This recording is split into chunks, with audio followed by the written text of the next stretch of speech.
Pour ceux qui ne me connaissent pas, je m'appelle Valentin Toutson, j'ai 27 ans et j'ai rejoint mon père il n'y a pas très longtemps, en 2016, sur l'exploitation viticole. Je l'ai rejoint après 6 années d'études en viticulture et œnologie. Donc, j'ai commencé par un BTS Viti-Œno à Montpellier et après j'ai été entraîné vers un DNO, donc j'ai dû passer une licence à Bordeaux de biochimie. Et là, j'ai été aiguillé par une école suisse, par 2 anciens changinois en Suisse, donc qui travaillaient après leurs études, après leurs 3 années à Changin, dans le Bordelais. On s'est rencontrés et ils m'ont convaincu d'aller en Suisse, une école que je ne connaissais pas du tout, et où j'ai eu une super expérience, et c'est là où j'ai eu les premiers contacts en biodynamie. Donc, je vais vous faire part de ma courte et humble expérience sur la biodynamie au sein du domaine. C'est moi qui l'ai intégré. Le PowerPoint, bon, c'est un peu des réflexes et des anciens, un peu la procrastination étudiante. Là, pour les PowerPoint, les oraux, c'était toujours un peu le stress. Donc, j'ai encore refait cette problématique que j'avais en cours. Et donc, je vais vous la présenter succinctement. Donc, je vais vous présenter vulgairement le domaine. Donc, c'est une exploitation familiale qui date de 72. Donc, c'est mon grand-père et mon oncle qui l'ont créée. Donc, qui ont commencé par planter 16 hectares. Donc, mon grand-père n'avait aucun terrain sur l'exploitation. Et vu que mon oncle était intéressé par la viticulture, il a investi dans des terrains en fait, c'est une combe qui est exposée sud-ouest sur la commune de Loumio et Montémagor. Et on est proche de Calvi. Donc à quelques kilomètres de la mer et à quelques kilomètres des montagnes, notamment du Monte Grosso, qui culmine à 1930 mètres d'altitude. Donc mon père, après, a repris l'exploitation en 86. C'est lui qui a vraiment investi dans le foncier. Il n'était pas du tout destiné à reprendre l'exploitation, mais il avait fait un cursus vétérinaire. Et il a investi dans le foncier parce que vraiment le terrain, c'est ce que mon grand-père lui a transmis, c'est que la terre, c'est vraiment la richesse, une des richesses profondes qu'on a en Corse. Et donc il a vraiment investi dans le foncier, il a planté des vignes. Maintenant on arrive en 2020 avec 64 hectares de vignes, dont 58 sont en production, 12 hectares d'oliviers. Il a également, à un moment dans les années 2000, acheté du bétail. Donc là on a 60 têtes de bétail. Au début, quand je suis rentré, je me suis dit mais qu'est-ce qu'on va faire de ces vaches, c'est un peu galère à gérer.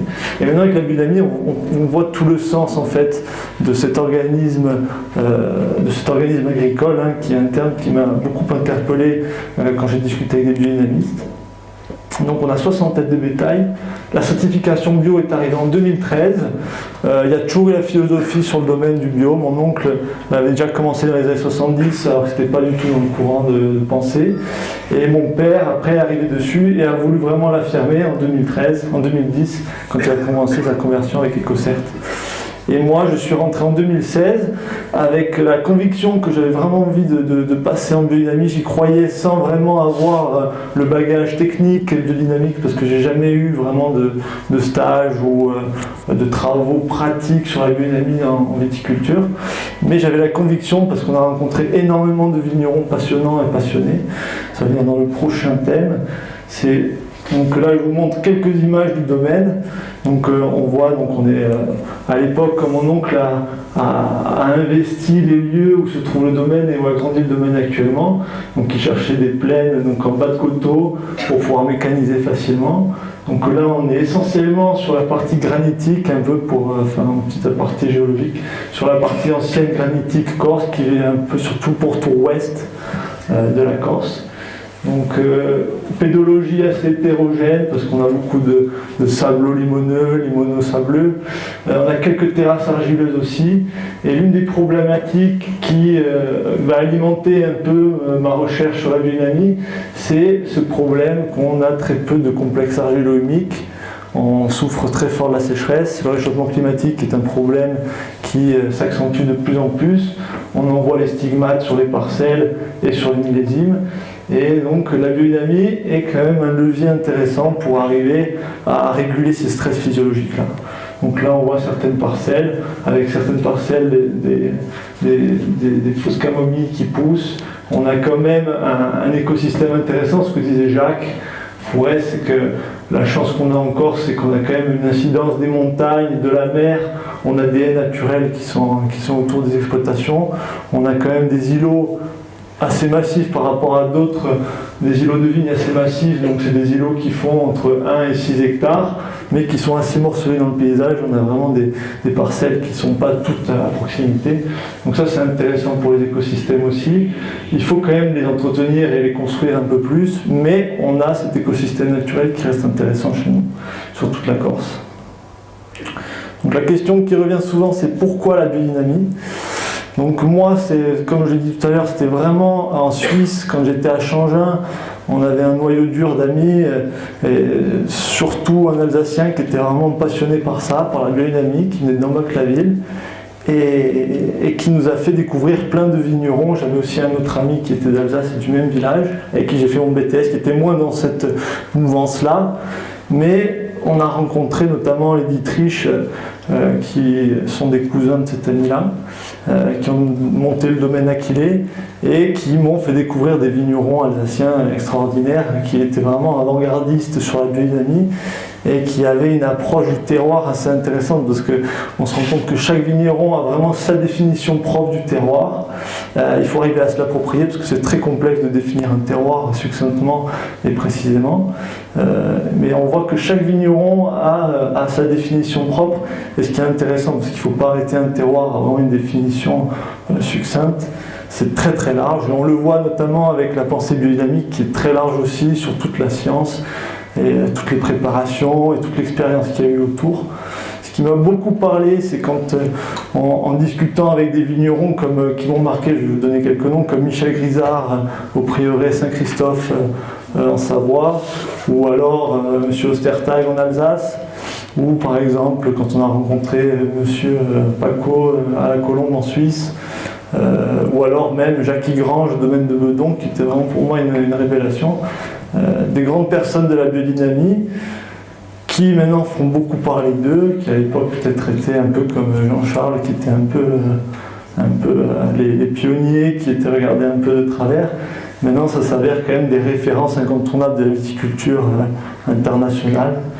Et ça a été pour moi un peu des mentors qui m'ont guidé par la qualité des vins, surtout par la cohérence du discours et surtout la qualité des vins. On voyait derrière qu'il y avait quand même des vins avec une certaine sensation et une sensibilité.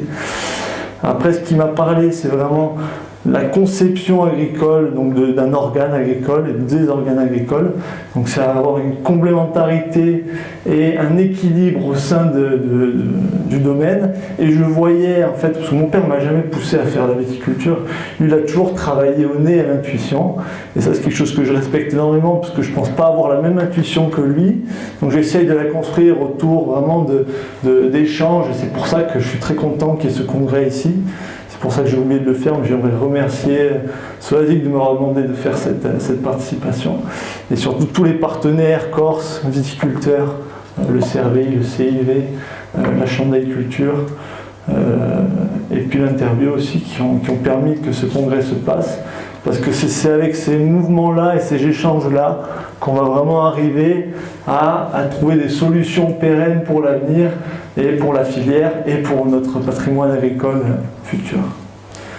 Donc pour revenir à cet organe agricole, moi j'avais la vision donc, en fait, que mon oncle, mon père ont construit sur l'exploitation, donc avec ces animaux, avec ces haies, avec ce morcellement de parcelles qu'ils ont construit un peu naturellement sans avoir une réflexion d'équilibre global. On voit que là il y a une cohérence. Et maintenant c'est à nous, on est un peu la génération dorée, hein, je me considère un peu comme la génération dorée corse. On n'a pas vécu les périodes difficiles où c'était compliqué de vendre, de valoriser. La génération de mon père, de Jean-Charles qui est là et d'autres vignerons ici, ont œuvré pour vraiment faire résonner la Corse à l'international et même sur le continent, ce qui n'était pas forcément facile au début. Et maintenant, nous, on est là, on arrive, on a des outils techniques importants, on a des moyens, on a des vignes qui sont en place, on a des vieux cépages intéressants, on a tout pour construire un avenir. C'est un stress aussi, parce que c'est vrai qu'il ne faut pas se tromper, hein, on peut faire de mauvais choix aussi. Mais ce qui me stimule, c'est vraiment cet aspect un peu de dynamique, parce que je ne suis pas vraiment un grand biodynamiste. J'ai très peu d'expérience. Sur toutes les préparations, je n'ai pas des convictions sur tout. Je ne suis pas encore séduit par tout, mais je voulais le vivre. Après, c'est le terme aussi très important qui est agriculture générative. Donc ça, c'était vraiment les mots qu'avait eu Jacques Fourès, qui m'avait dit en bio, on arrête de nuire, et avec la biodynamie, on apporte des impulsions supplémentaires pour essayer de régénérer un peu, parce que vu qu'on est sur un mode cultural, donc, où on dégrade forcément, parce qu'on est obligé de labourer, on est obligé de travailler, on n'est plus sur un process naturel, on a une culture de la vie, et donc on est obligé de tendre à un équilibre. Je pense que l'homme est capable de rééquilibrer un peu, de tenir la nature.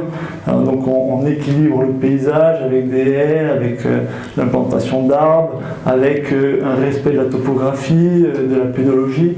Donc c'est très très complexe. C'est difficile de se faire une idée vraiment objective de la biodynamie, mais je pense que de toute façon il faudrait plusieurs vies pour vraiment faire le tour de toute la question. Et c'est ce qui est passionnant aussi, c'est que en cours on a souvent appris à vraiment tout synthétiser, essayer de faire une synthèse de tout. Et là je vois que c'est très compliqué, voire même impossible d'arriver à faire une synthèse de l'agriculture en général et de la biodynamie.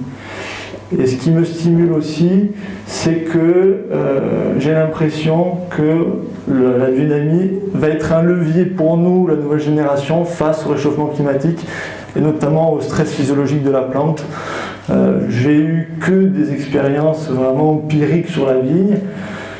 Toutes les préparations ne m'ont pas convaincu sur des effets. Là, j'ai que 3 ans de retour, 3 ans d'expérience, où ces expériences en plus, on ne les a pas menées totalement carrées, parce que c'est compliqué sur une exploitation de 64 hectares de faire toutes les préparations, les passages dans les temps précis. On le reverra après un peu comment nous on coordonne un peu les passages, les préparations. Mais j'ai vu sur certains passages quand même qu'il y avait un impact sur les stress physiologiques, notamment sur des pulvérisations, à des moments où on aurait dû avoir des stress un peu marqués après des sécheresses un peu longues. Vraiment, on a un impact sur le végétal qui est bénéfique dans le déstress de la vigne, et puis pour la relance un peu de la végétation et de tout le cycle physiologique. Donc là, je vous ai mis quelques livres qui m'ont vraiment inspiré, et avec lesquels je travaille beaucoup encore. Donc, le premier livre que j'ai lu, c'est l'agriculture biodynamique de François Boucher, où j'ai vraiment eu les bases très techniques, et puis vraiment c'est du concret, quoi. Donc ça, c'est vraiment un livre où je me suis dit, la biodynamie, c'est pas du pipeau, c'est pas une science farfelue, c'est vraiment une application sur une base agronomique. Et ça m'a été conforté aussi dans les conférences que j'ai suivies de M. Masneau, et avec les discussions que j'ai eues avec Jacques Fourès et quelques viticulteurs, où vraiment l'agronomie c'est la base, une bonne agronomie c'est la base, et la biodynamie elle va venir un peu en aide par-dessus pour arriver à rééquilibrer certaines problématiques qu'on arriverait à rééquilibrer sur plusieurs années si vraiment on avait des pratiques agronomiques de base.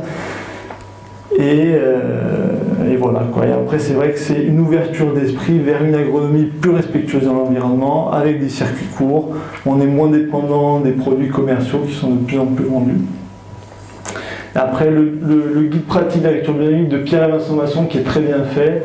Je conseille à tous les jeunes agriculteurs qui veulent se lancer dans la biodynamie, parce que là, il y a à peu près toutes les recettes, ça donne un peu un cadre à toutes les préparations. Et c'est vraiment la base de réflexion, parce que c'est compliqué de se rappeler un peu de tous les dosages, tous les temps, surtout pour les décoctions, les tisanes. Et là, il y a même des petites recettes pratiques pour des traitements phyto contre certaines maladies, notamment du bois ou de champignons type Nésio, Oïdium. Et après, je me base souvent sur le calendrier des semis, donc que j'achète au MABD ou alors chez Pierre Vincent Masson, et qui nous donne un peu, c'est un calendrier sur lequel je travaille souvent et je prends des notes. C'est un calendrier de base où on se base un peu sur le calendrier lunaire, mais j'essaye de le suivre, ce qui est compliqué, 64 hectares, donc j'en parlerai après.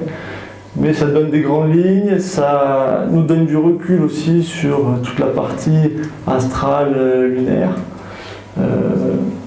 Et c'est un bon guide qui est assez bien fait avec plein de petites explications, et ça je conseille aussi de l'acheter. Ouais. Donc Donc je vais vous parler de quelques étapes de la conversion. Donc quand je suis rentré en 2016, j'avais cette idée en tête de vouloir convertir l'exploitation à la biodynamie. Je ne savais pas trop par quoi commencer. Et puis un jour, Jacques Fourès est arrivé à la cave. Il suivait déjà Manu Ventour et Camille Anaïs, domaine Maestrach. Et il est passé à la cave, il a rencontré mon père et il a parlé succinctement avec lui. Et il a pris son contact, je l'ai rappelé. Et on est parti sur un consulting avec Jacques, qui est venu quelques fois sur l'exploitation et qui nous a aiguillés. C'est lui qui m'a donné un peu les clés pour l'achat du matériel. Parce que c'était le plus compliqué, c'est investir sur du matériel dynamique, donc les dynamiseurs, le pulvérisateur et la tisanière. Donc c'est lui qui m'a orienté vers un type de matériel qu'on va voir après. Et après, il m'a fortement incité à y aller, parce que Jacques est quelqu'un de très patient, de passionné. Il a vraiment les bons mots pour rassurer les personnes, pour aller vers la biodynamie. Et je le remercie, parce qu'il a fait beaucoup, je trouve qu'il fait beaucoup pour la biodynamie en Corse. Il s'est investi beaucoup. Et c'est vraiment, avec sa femme, de belles personnes avec qui on a beaucoup de plaisir à travailler. Donc Jacques m'a poussé à faire les premières préparations de la 500P qu'on a acheté chez Biodynamie Service. Donc les premiers passages à l'automne 2017, parce que pour avoir, on voulait aussi avoir le label Déméter, s'inscrire directement dans une conversion, et donc il fallait faire les passages en fin d'année de 500P, et on en a répété 1 à 2 lors de l'hiver, parce que Jacques disait qu'il faut vraiment implanter les préparations du compost pour stimuler la vigne et essayer de stimuler l'exploitation au passage en biodynamie. Donc on a appliqué. Et après, j'ai fait un passage où j'ai un contact avec Déméter pour comprendre un peu comment c'était possible de passer sur le label. Et ils m'ont expliqué que, vu qu'on était une exploitation de plus de 3 ans convertie à la bio, EcoCert, on pouvait avoir un passage accéléré en 1 an en biodynamie si on respectait le cahier des charges viticoles, que je vais vous expliquer après. Donc l'achat du matériel, donc je vous ai mis les prix, donc transparence sur le matériel qu'on a acheté. Donc Jacques nous a parlé directement d'Ecodine, qui est la marque un peu incontournable, très qualitative, qui fait partie des plus chères.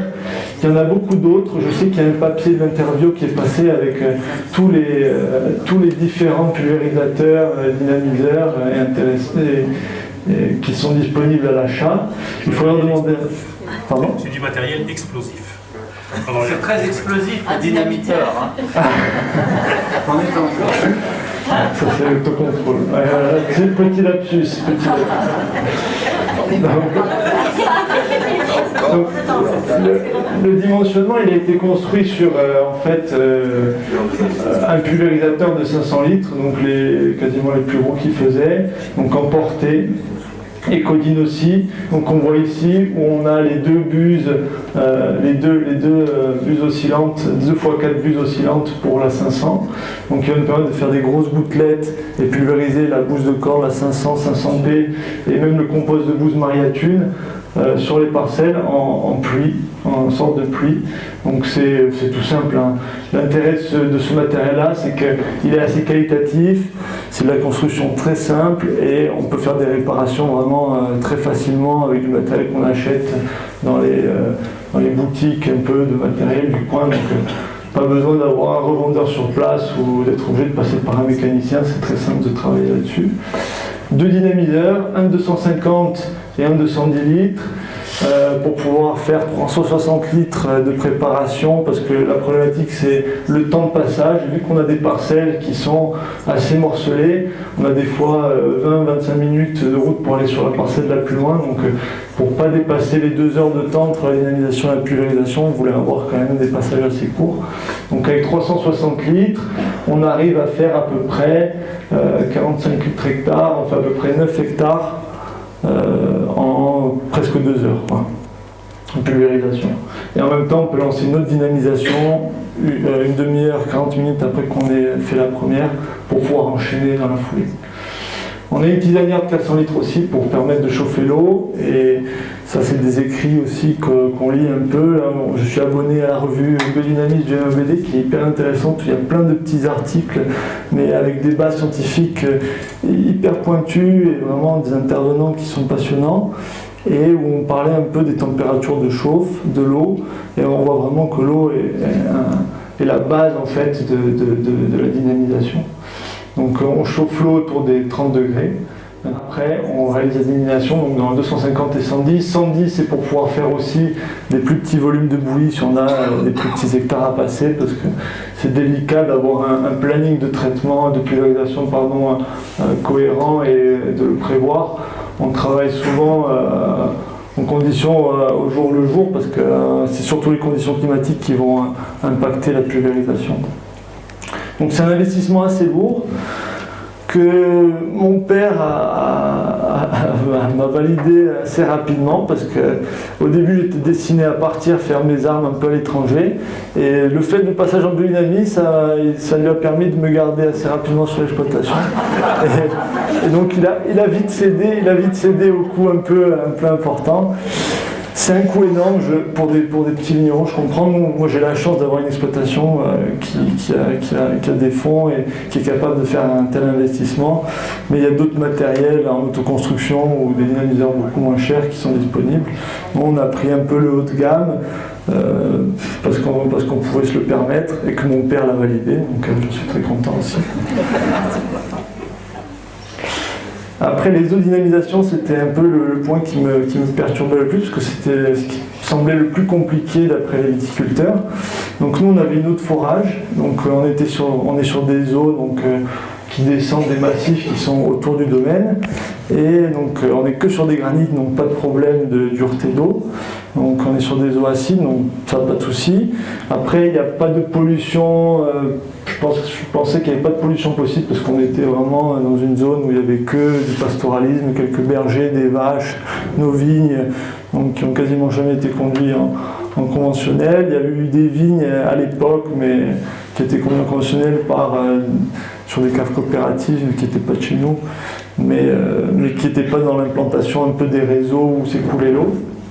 Donc on a fait passer sur nos 3 forages des analyses par cristallisation sensible, ce que j'avais lu aussi dans des magazines, dans des livres, à Margaret Chappell, qui je pense vous en parlera beaucoup mieux que moi.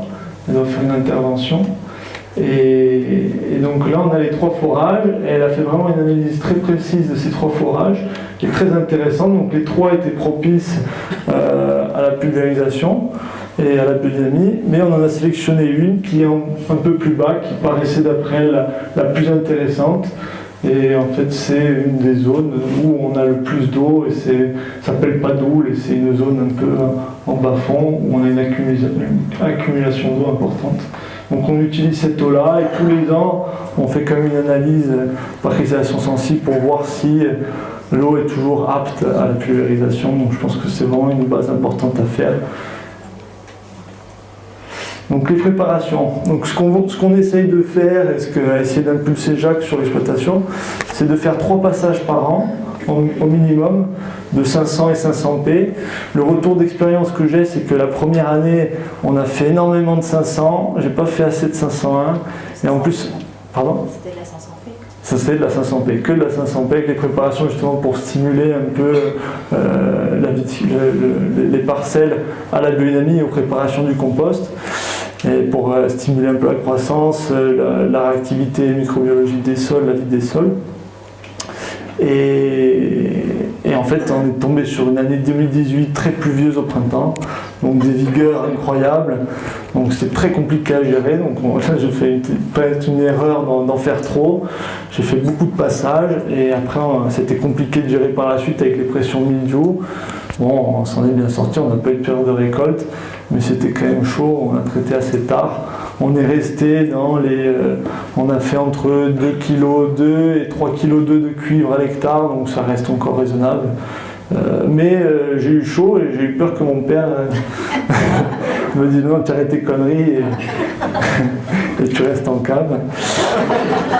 Et après, ce qu'on a impulsé aussi, c'est, ce que me disait Jacques, c'est qu'on était en pleine plantation donc, de nouvelles parcelles, donc c'était intéressant, c'est des vignes qu'on allait conduire dès le début en biodynamie. Donc c'était vraiment de stimuler un peu le racinaire en faisant des passages de compost de bouse mariatune. Donc on faisait 3 passages successifs. On a réussi à le faire 2 fois d'affilée sur plantier. Donc pendant l'hiver, parce que ce qui est intéressant aussi, ce qu'a relevé Jacques, c'est qu'on est vraiment dans une optique différente un peu du septentrion, de la Suisse et tout ce qui est un peu plus au nord. C'est que nous on a une activité microbiologique qui est assez active en hiver. Alors qu'en été, vu qu'on a des radiations solaires très fortes, qu'on a des chaleurs très importantes et des sécheresses qui durent assez longtemps, les activités microbiologiques baissent fortement. Donc on a vraiment une activité microbiologique qui est tenue autour tout l'hiver, parce que les sols descendent rarement en dessous de 8 degrés. Là, nous, on l'a vu en ajoutant des sondes capacitives sur les parcelles. On voit vraiment la température des sols jusqu'à 60 cm et on voit que l'activité microbiologique apparemment diminue à partir de 8 degrés. Nous, on ne descend jamais en dessous de 8 degrés sur les sols. Donc, c'est un intérêt aussi de stimuler la minéralisation, l'humification pendant l'hiver. Et ces passages, en plus, sont beaucoup plus simplifiés parce qu'en hiver, on a moins de boulot. Donc, c'est beaucoup plus simple. Et après, le but c'est d'arriver à faire pas les mêmes erreurs qu'en 2018, c'est de faire plus de passages de silice. Au début, c'était un peu mon inquiétude parce que j'avais entendu qu'il y avait des problèmes de dessèchement, de flétrissement sur la vigne avec la silice. J'ai eu beaucoup d'échos d'hiver. Et maintenant, on va essayer de stimuler vraiment la structure des vignes en faisant plusieurs silices. Donc en faisant une à l'automne, juste avant la chute des feuilles, avant de faire la bouse de corne pour essayer de reconstruire et de stimuler un peu l'initiation florale. Et après, on en fait une sur 4 feuilles étalées, 4-5 feuilles étalées. Et après, on en refait une en fonction des parcelles, en fonction de la vigueur, pour essayer de stimuler un peu l'effet auxine qui va diminuer un peu la croissance de la plante et travailler plutôt sur les raisins et la floraison. Les premières années, on a fait très peu de décoction infusion. La problématique, c'était que j'étais seul à faire les préparations et à faire les passages. Et en même temps, je gérais un peu les traitements avec l'équipe de tractoristes. Donc on a 2 tractoristes, 2 Marocains, où la barrière de la langue est assez compliquée et où c'est compliqué en plus d'expliquer la biodynamie. Donc je ne voulais pas en plus me rajouter une contrainte technique. En plus c'était 18 avec grosse pression. Donc on a assuré les traitements et on n'a pas trop joué sur les préparations. Bon, l'année dernière, on a Pierre-Antoine, un jeune village qui nous a rejoint et qu'on forme au tractorisme et qui lui m'a permis de vraiment travailler sur les décoctions et les infusions. Donc j'ai très peu de recul dessus, mais on a essayé de faire ortie-prêle 3 fois d'affilée. Donc en décoction. La moitié des préparations étaient faites avec de l'ortie fraîche qu'on a à côté. L'une des grosses richesses de la Corse aussi, c'est qu'on a plein de plantes à portée de main et pour le moment on achète beaucoup de préparations et de brisures, mais le but maintenant c'est vraiment d'arriver à travailler avec des plantes et des préparables qui sont à côté.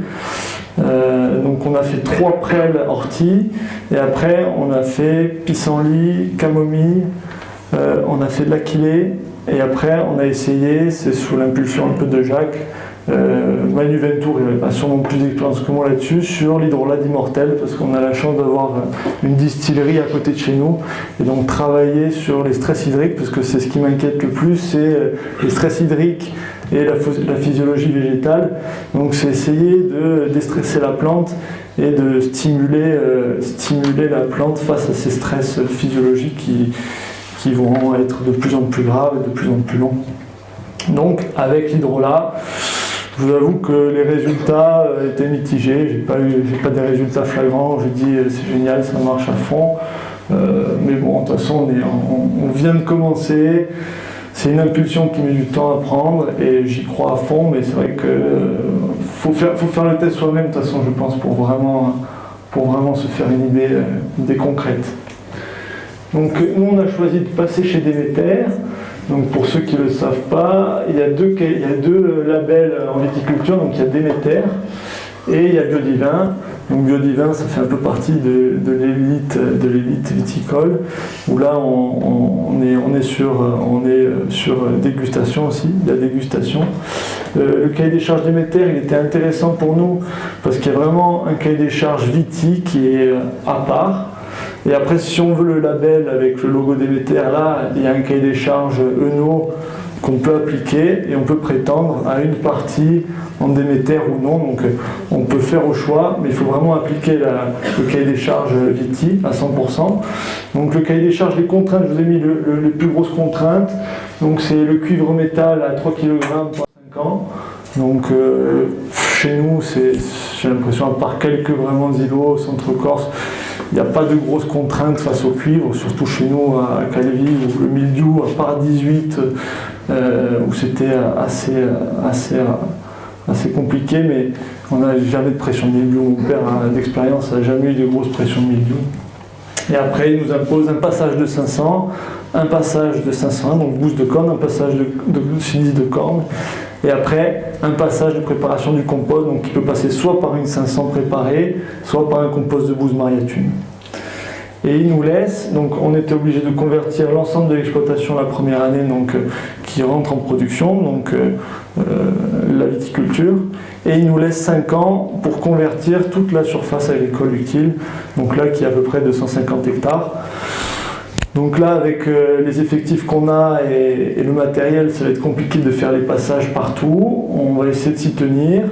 Nous, là, ce qu'il faudrait qu'on arrive à faire, c'est investir dans du matériel un peu plus léger, donc un quad, qui ne serait pas juste pour la biodynamie, mais qui nous permettrait aussi de faire des traitements, parce que j'ai vu en Alsace qu'il y avait des petits pulvés adaptés à la traction en quad, et qui est assez intéressant pour nous, surtout dans des optiques de réduction de tassement de sol, tout ça. Donc, je pense que c'est quelque chose qu'on peut aller dessus. Et Ecodyn fait aussi des autoconceptions pour les quads, donc être beaucoup plus réactif sur les parcelles, parce que quand on a des parcelles qui sont assez loin, en quad on y va plus facilement, on peut pulvériser des plus petites quantités de bouillie, malgré qu'ils arrivent à faire des 300-500 litres sur des châssis bogie tirés, donc c'est assez intéressant, c'est cher aussi, mais c'est du bon matos. Et voilà, l'avantage que j'ai cité tout à l'heure et qui est intéressant pour nous, c'est que vu qu'on a une exploitation, sur l'exploitation on fait à peu près 2300 hectos, c'est compliqué pour moi de passer tout le domaine en biodynamie, de dire on arrête de levurer, on fait tout en indigène, et même pour moi, parce qu'on risque de se casser les dents dessus. Donc c'est prendre son temps, faire petit à petit, et ça c'est vraiment une souplesse qui est intéressante sur ce label-là. Donc les programmes de pulvérisation, donc comme je l'ai dit tout à l'heure, on essaye de respecter les conditions du calendrier lunaire. Donc sur tout ce qui est bouse de corne, silice de corne, on essaye d'être toujours en lune descendante. On essaye de ne pas pulvériser pendant les nœuds lunaires. Après, on n'arrive pas à respecter vraiment les jours fruits, fleurs, feuilles. Donc on essaie de respecter vraiment la lune descendante. Ce qui va vraiment nous influencer, c'est les conditions climatiques, parce qu'on est vraiment soumis au vent sur la balagne. Et donc, on n'arrive pas à traiter toujours, surtout sur les périodes que décrit Masson, de commencer à traiter de pulvériser à partir de 17h. On a toujours des thermiques qui se lèvent, donc beaucoup de vent, et surtout qu'il y a 64 hectares à faire. Donc on essaye de commencer dans des bonnes conditions à partir de midi, on dynamise à partir de midi, on pulvérise à partir de 1h, et on essaye de faire 3 dynamisations dans la journée jusqu'à la fin, jusqu'à la nuit tombée, pour faire la bouse de corne. Et la silice de corne, on se lève le matin de bonne heure, on commence une dynamisation à partir de 5h du matin, et là on s'arrête quand les thermiques se lèvent vers 10h midi. Donc à peu près 40 litres hectares en moyenne. Donc pour ceux qui ne savent pas, c'est la bouse de corne, elle se dynamise à peu près à 100 grammes par hectare, 100-120 grammes hectare. La silice, elle est plutôt à 4 grammes par hectare. Donc ça fait des petites proportions, mais on reste pas vraiment sur l'homéopathie parce qu'on n'a pas de dilution, on a toujours de la matière dedans. Donc ça me parle un peu plus. Et nous, on travaille donc avec le 500 litres porté. où on a la turbine pour la 500, là, comme on voit sur l'image. Là, on est en pulvérisation 501 le matin, donc c'est autour de 8h, 8h30. Donc toujours pour qu'on vaporise en fait au-dessus de la vigne pour essayer de stimuler un peu la structure de la plante, le fait qu'elle s'érige et puis la résistance aux maladies cryptogamiques. Donc on est à 40 litres hectare en moyenne, on avait commencé à 50 litres et on essaie d'optimiser un peu l'individuation, on diminue entre 35, mais on se met à 40 pour toujours avoir un volume un peu plus important. Et on passe un rang sur 6 à 6,5 km/h, donc il faut à peu près 8 minutes pour faire un hectare avec les tournières, donc c'est assez rapide, ça prend pas énormément de temps. Et ce que je vois en plus, pour nous, ce qui est intéressant, c'est que quand je fais les pulvérisations, on a vraiment un contact prolongé dans les vignes, donc on passe souvent dans les parcelles, on est très attentif, donc on est beaucoup plus réactif en cas de maladie, en cas de problème. Donc la biodynamie, c'est intéressant aussi parce qu'on a une autre vision du vignoble, on le regarde d'un autre œil, on essaie de voir un peu les modifications qui se font avec le passage des préparations, et on est plus attentif face aux problématiques qu'on peut rencontrer, donc ravageurs, maladies et problèmes de carence ou autres. Donc ça nous fait à peu près 4 demi-journées de pulvérisation pour faire un passage sur les 76 hectares, donc on a les 12 hectares de vivier qu'on passe en même temps. Et donc dans l'optimisation, ce que je disais, ce serait d'avoir carrément un tractoriste à plein temps juste pour faire les pulvérisations, qui pourrait faire aussi plein d'autres choses, mais qui serait dédié à la pulvérisation, sachant que quand il pulvérise, il faut qu'il y ait quand même une personne donc, qui est à la cave, qui est au bureau, ça c'est facile à gérer, qui elle gère la dynamisation, donc la préparation, le remplissage d'eau, le chauffage de l'eau, la mise des préparats, la dynamisation, le temps de dynamisation, et après l'arrêt quand les 1 heure de dynamisation sont finies.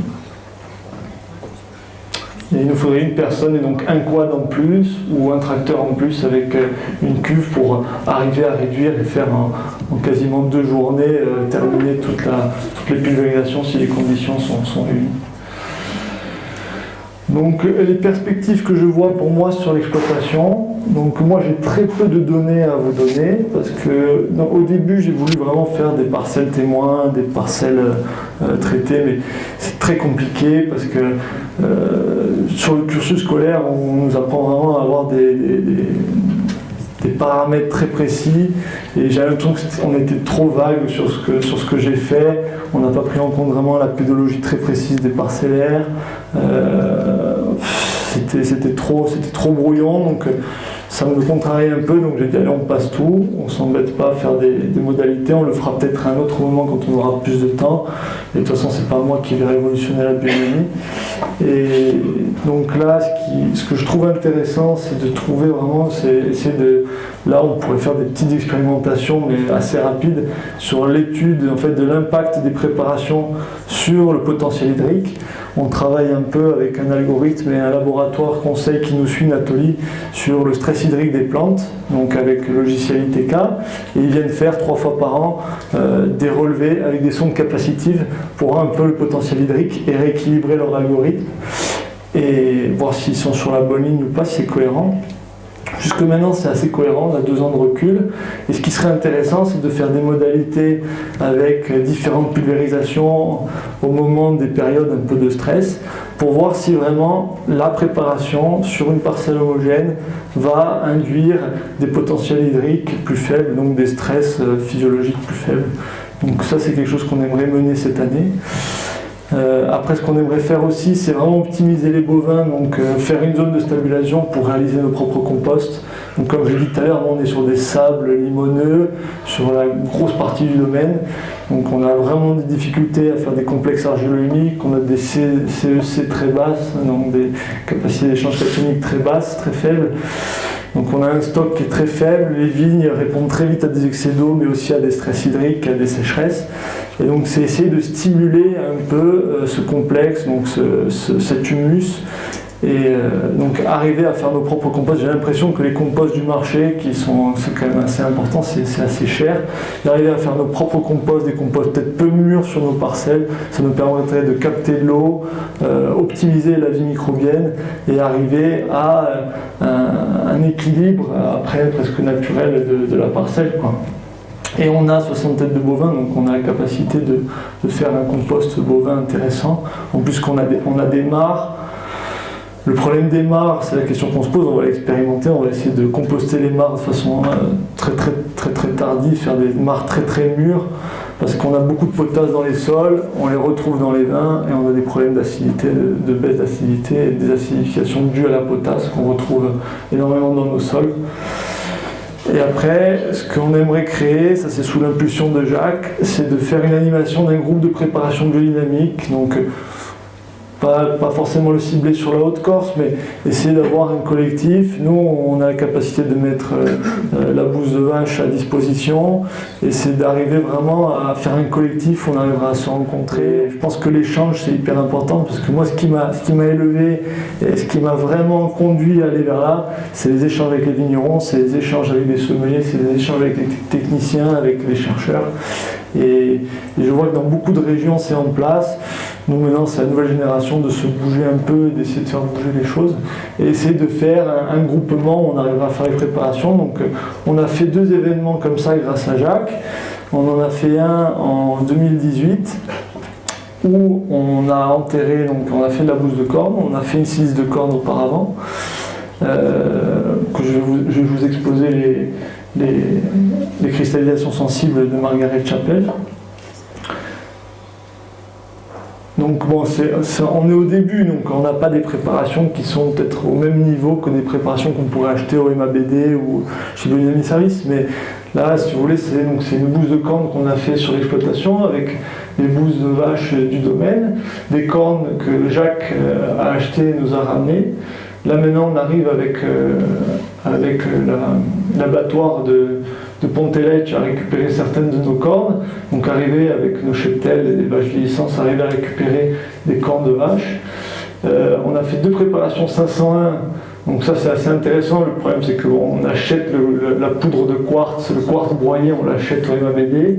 Le but serait d'arriver à, pourquoi pas, trouver des filons de quartz sur l'île et être presque autonome sur ces préparats de base là. La préparation 500, on l'a réalisée à l'automne 2018. La problématique qui en résulte, c'est qu'elle était un peu sèche, parce qu'on était sur des sols très drainants, d'arène granitique. Donc il faudrait peut-être l'arroser ou trouver d'autres zones un peu spécifiques.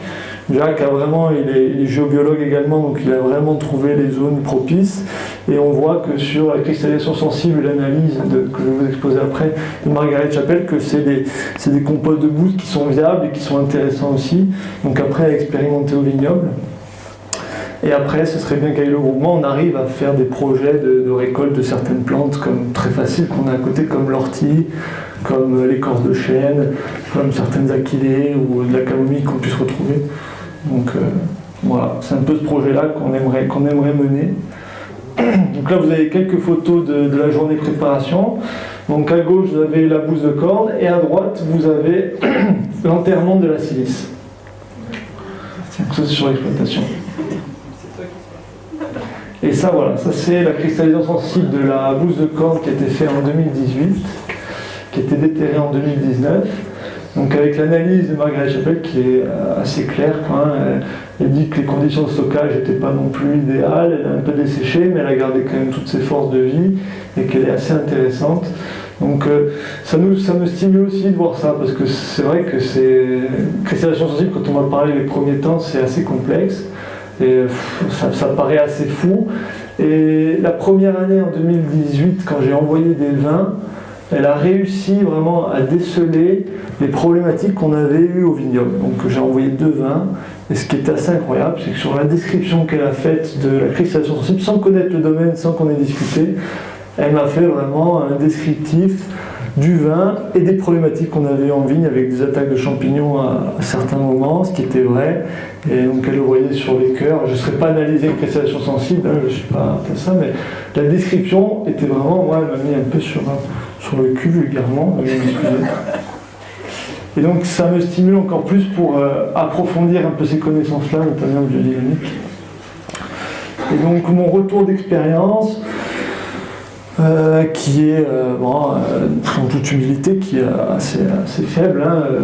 J'ai pas eu de grandes illusions en me disant waouh, c'est exceptionnel ce qui nous arrive.